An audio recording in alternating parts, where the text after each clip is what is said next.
Welcome everybody, welcome to my site, Flat Earth Philosophy. Everything's flat earth here. Destroying the globe model, proving its comedy. Today I'm just going to expand on a few things. If you haven't seen any of my other videos, you might want to go back and have a look. But I'm just going to expand on a few things, and here they are. The fixed earth, but it's moving and expanding field. And touch on these two maps, why they're associated. The division of the two hemispheres in the celestial movements. 3. Orion's belt being fixed between the two separate star rotations, between the two hemispheres. And 4. Understanding that the sun laps the stars 2 to 1, not vice versa like you've been told in science. And even a lot of well-known flat earthers are still saying the stars lap the sun. It's impossible. The sun is at the inside track of the whole flat earth design, the centre of the vortex of creation. Nothing can move faster than the sun. No matter how much glue and blue tack I use to hold this speaker on, keeps falling off. So anyway, right, fixed earth, moving, expanding field, the Gleason map. Go back and check out my other videos on the map. So I'm not going to draw it, I'm just going to try and describe it. So you have to understand, Earth being the toroidal field, and it expands out to the south. So the whole toroidal field is expanding outward. So the whole field is moving outward. Everything in that field, everything in the field moves outward. Expands outward. But the earth does not. The earth is already fixed. So as we move in latitude,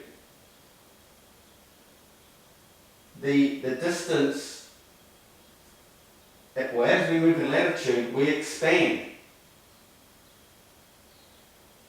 So we expand with the field. The earth doesn't expand though. So we get from A to B relative to the field. It's the same time no matter how far out you come, because you've expanded in this expansion with the field. Everything does this. Except Earth itself. It's fixed and stationary, just as the good book states. So we're travelling across the same amount of Earth relative to the bit of Earth back here. Because you've expanded in the field, so your ratio to the land mass you're traversing is the same as back here. People don't seem to get that. They certainly can't get the fact that we all expand, that we're all in the light. I mean, if science started exposing this, you start to realise all the celestial bodies are the same. Nah, there's no physical objects. We're not even physical. It's all in the mind. It's the programming. So, Earth does not expand. Only the field over it, and we are in the field. So we're relative to the field, expanding. So if you're a bigger person now, look, you've travelled that expanded distance in the same time as if you're a small person travelling that small distance. It's all relative to the observer as he moves out here. Nobody detects the difference. They can't. He can't see this guy back here, and he can't see him. That's how it works. And this is all connected with time. I haven't got that on the top of my head at the moment, but because time, it must speed up to cover this extra distance, right? That's how you think, but it's all relative all the way out. The time back here is the same time as back here. Although in our realm, it's curved. you know, in the atomic clock, science knows there's a sun back here, they call it the fictitious sun, but it's the actual sun of creation back here. It follows the magnetic field, which is curved, and projects its image out here in the tropics that we see. But this is consistent, it just turns in its little circle. It doesn't wander off, tilt up or down or anything. Only the image we see out here follows the magnetic field and follows the ecliptic plane, the tilting of the ecliptic plane. So if the ecliptic plane goes down like this as it's turning, the sun is down and out on that ecliptic plane too. It'll be seen around that plane. As it comes back up, it's projected on the plane. But it's all fixed in the middle here, it just does a small circle. Just like Polaris does a small circle.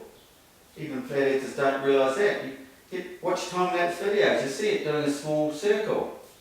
Because Polaris is the above image of the sun, which is all bright this way, right? Still a star at the end of the day. Share this, get it out there, because flat earthers just aren't getting it. Okay, so the Gleason map is the expanding field. So they have to expand the land masses to suit this expanding plane view of the Earth's toroidal field. It's a map of basically of the expanding field, not specifically the Earth. So they have to expand the Earth to marry in with its expanding field. So back here it's small, out here it's wider. Because you have to realise the relationship between the distance you're moving in relation to the land. So the way it's all drawn, you have to work on these arcs of longitude. You're crossing that longitude just as quick as you are crossing it back here. So this is the expansion of the toroidal field. Then you have to go to the Mercator map, which is all straight parallel arcs of longitude, because they are equal. And they've drawn all the continents as they are in relation to those arc distances. Quite easy if you put your mind to it. Okay, move on to the next one. Division of the two hemispheres. This is the other thing that most flat earthers don't get, because most of the flat earthers come from the northern hemisphere. So they only know the one model. They just draw their sun going around like this, or the moon going around like this. They don't realise there's another one out here, and it's going around this way. Mirrored, as this comes around here, this goes around like this.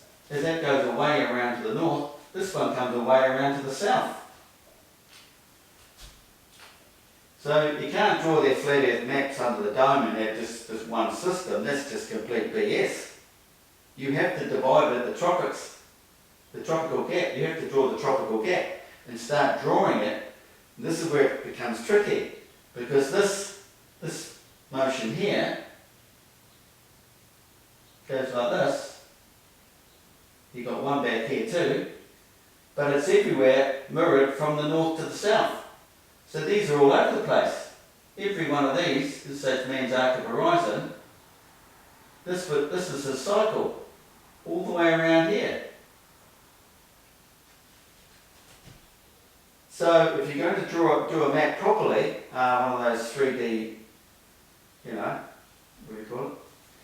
You have to have the motions, the stars going like this, all the way around here, doing all these little motions, mirrored from the north to the south. Every man has his meridian, and he'll see his north to south images, because the south image is a mirrored image of the north. But he's only seeing, a portion of that in his arc of horizon, unless he starts tracking stars out of his horizon. They're moving west. Or you can filming it this way, coming in from the east, gets more of a broader picture. But that's his fixed image from his fixed northern end of his meridian. Okay? That's another one. Flat earthers have to get that in their models, in their computer 3D images. Unless they're you know, they one mislead the public, I don't know. 4, oh no, 3, Orion's belt being fixed between the two separate star rotations. Well, this is the gap here. Orion's belt comes through here. It never wanders in or out. It's dead centre, it's fixed all the time at the celestial equator, all the way around the Earth like this. So in celestial navigation, if you're not using Saturn's almanacs, you can use, they use one of these stars actually, but the whole 3 are fixed in this gap. They don't swing around like this or like that. So you've got Orion's belt, or you can concentrate on Polaris, or somewhere around about Sigma Octantis, although it's fainter, because it's part of a broader field. Why is it fainter? Because you have to realise you've got the one energy centre here divided into all these. So all these have to add up to that same energy field that's way back here in the Arctic centre. This is why your field out here in the south is weaker, harder to see Sigma Octantis. So what do? They look for the crux and aim for one of the stars that's close to the centre, which does a small circle. Okay? So these are the stars you can follow in celestial navigation, or the sun. Although you've got to realise the declination of the seasonal changes, but the sun and the Orion's belt are what move from the east, direct east, to the west. You get a bearing off those, depending on the time of the day and that. There's your, what do you use, the Polaris and Sigma Octantis region at night. Otherwise all these stars here curve, and you've got to know where they are and all their positions, and they know all this. It's been known for thousands of years, because it all comes about from Euclid. They don't, oh, there's my speaker, it's fallen off again. 1 second. Oh, I've got two-sided sticky tape, flipping blue tack everywhere, and it still falls off. Because it's all calculated from this arc back to man's 90 degrees to zenith. I've done plenty of videos on that. Okay, moving on. So that was in relation, okay, we're going to understand this in relation to the stars, the lapping of the stars. So Orion's belt, what we do, we'll go to this next question, understanding that the sun laps the stars 2 to 1, not vice versa like you're told in science. You've got to open your mind on this one. Now, we can use Orion's belt because that doesn't wander off like these other stars and the star rotations. These are the two magnetic fields of Earth, okay? They how they converge. This is why we get this curving motion. They swing around like this, and this swings around like that. It's all, we know all this, it's all in electrical, magnetic, capacitance and all sorts. Done videos on that. But anyway, we can use Orion's belt as a reference to this situation here, okay? So there's Orion's belt. Imagine that, it's coming around and you've got the sun. So in the southern hemisphere, it might be slightly different to the north because in the southern hemisphere the sun's down and out. I think these cardinoids might get a bit squashed, maybe, because the sun comes away from the north a bit.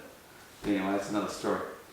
So at the beginning of the Orion belt season in the southern hemisphere, you've got the Orion's belt and you've got the sun. So the sun's gone down.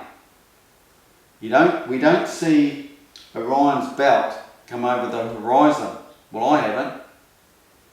So you don't see it for a while till the sun's completely gone, and then we see it already up on the horizon. It's already up from the horizon about, just roughly guessing, 30 degrees. So for starters, the sun's already ahead of the Orion belt, say, because they're not equal like the full moon and the sun. The day before full moon, the sun, they're pretty well equal. The next day it's just like this, and then you see the full moon start dissolving every night. No, it's Orion belt's like this already. So then you've got to think, they go around the Earth every day, but over the 9 months, say, we're going to do the 9-month pattern, the sun will catch up. So during the Orion season, you'll see Orion's belt go down on the western horizon, completely lose it over the horizon for several months. But as the sun's catching up, near the end of the season, we start losing Orion's belt further and further and further up from the western horizon because daylight's striking. So it's burying the stars, right? So if the sun starts coming up, you're going to get this Orion, because of the light's coming over, Orion's going to get lost in the light. It's basically going like this. So that science tells you that the sun's fixed and Orion's just going like that. No, it's not.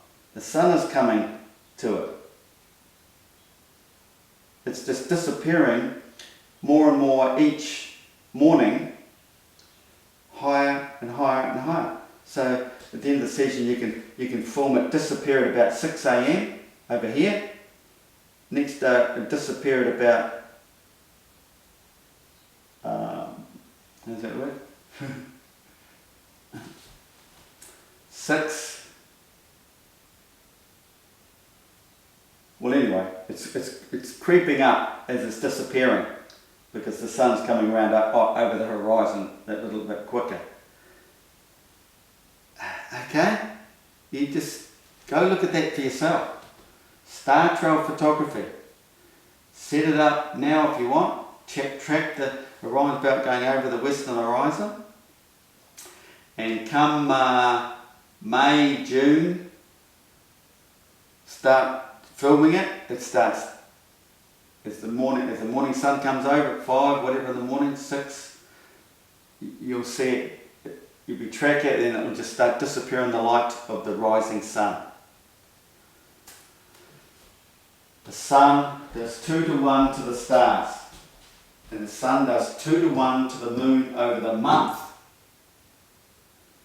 The sun does 2 to 1 to the stars over the year. Not 9 months. Well, I think I might have mentioned that. It's over the year, okay? 2 to 1 over the year. I'm just using Orion's belt as to reference that. So that was it, guys. Just an expansion on my previous videos. So go check out the earlier videos. You can connect this with it and understand a bit more. Okay, thanks for watching. Don't forget to push like so we can get it out there more. Cheers.